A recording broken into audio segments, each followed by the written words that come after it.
కొన్నిసార్లు ఉన్నవి తీసేసి పరిశోధిస్తాడు, కొన్నిసార్లు సమృద్ధినిచ్చి పరిశోధిస్తాడు. కొంతమంది లేమిలో దీనులై ఉంటారు, సమృద్ధిలో వారు అహంకారులై ఉంటారు. అర్థమైందా? ఏమీ లేనప్పుడు వారు దీన మనస్సును కలిగి ఉంటారు.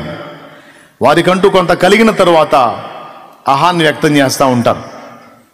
మనుషుల మీదే కాదు సుమా, దేవుడి మీద కూడా.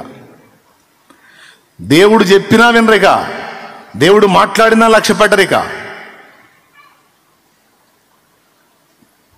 కొంతమంది సమృద్ధిలో ఓడిపోతారు, కాలిపోతారు, సమృద్ధిలో కాలిపోతారు. కొంతమంది లేమిలో కాలిపోతారు, విశ్వాసాన్ని కోల్పోతారు. ఆ పరిశోధనలో ఏర్పడినటువంటి లేమిలో, కలతలో, ఆ శ్రమలో దేవుడు నాకేం చేశాడు, నేను ఎందుకు దేవుని ఫాలో అవ్వాలి, నేను ఎందుకు దేవుని విశ్వసించాలి, నేను ఎందుకు దేవుని అనుసరించాలి, నో నేను వదిలేస్తున్నాను అని కొంతమంది విశ్వాసం శ్రమలో కాలి బూడిదైపోతుంది. ఒక నకిలీ క్రైస్తవుని విశ్వాసం శ్రమానుభవంలో కాలి బూడిదైపోతుంది. ఒక సత్క్రైస్తవుని విశ్వాసం శ్రమానుభవంలో ఇంకా తేజరిల్లుతుంది. ఇదే తేడా. నువ్వు ఒరిజినల్ అనుకో, శ్రమానుభవం ఎక్కువయ్యే కొద్దీ నీకు దేవుని మీద ఆసక్తి పెరిగిద్ది, నువ్వు దేవుని ప్రేమించడం ఎక్కువైద్ది, ఇంకా ఇంకా దగ్గర అవుతావు దేవునికి. నువ్వు నకిలీ క్రైస్తవుడు అనుకో, శ్రమానుభవం నీకు ఏర్పడినప్పుడు డౌట్ లేదు, నీ అసలు రూపం బయటకు వచ్చింది. నకిలీ గోల్డ్ మీద, అంటే గోల్డ్ కోటింగ్ వేసిన వస్తువు మీద యాసిడ్ పోయింది, ఆ పైన ఉన్న గోల్డ్ పోయి ఆ లోపల ఉన్న అసలు రంగు బయటపడింది.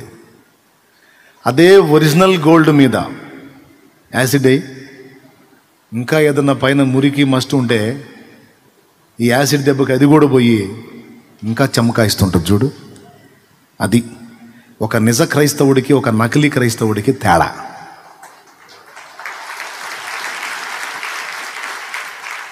నువ్వు సత్క్రైస్తవుడు అయితే, సత్యంగా నిజంగా క్రైస్తవుడు అయితే, దేవుడు నీకు అనుమతించే శ్రమానుభవం అనే పరీక్షలో నువ్వు తేజరిల్లుతావు, ఇంకా దగ్గర అవుతా ఉంటావు దేవునికి.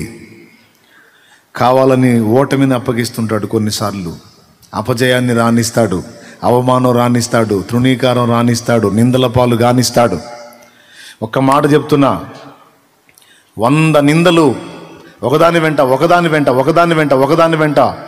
100 రకాలుగా అవమానాలు నిన్ను చుట్టుముట్టి 100 నిందలు నేను ఎత్తిన పడనీగాక.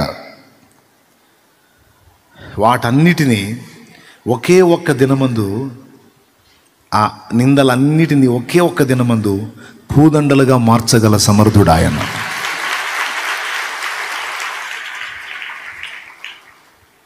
అవునా? మార్చగలడా లేదా?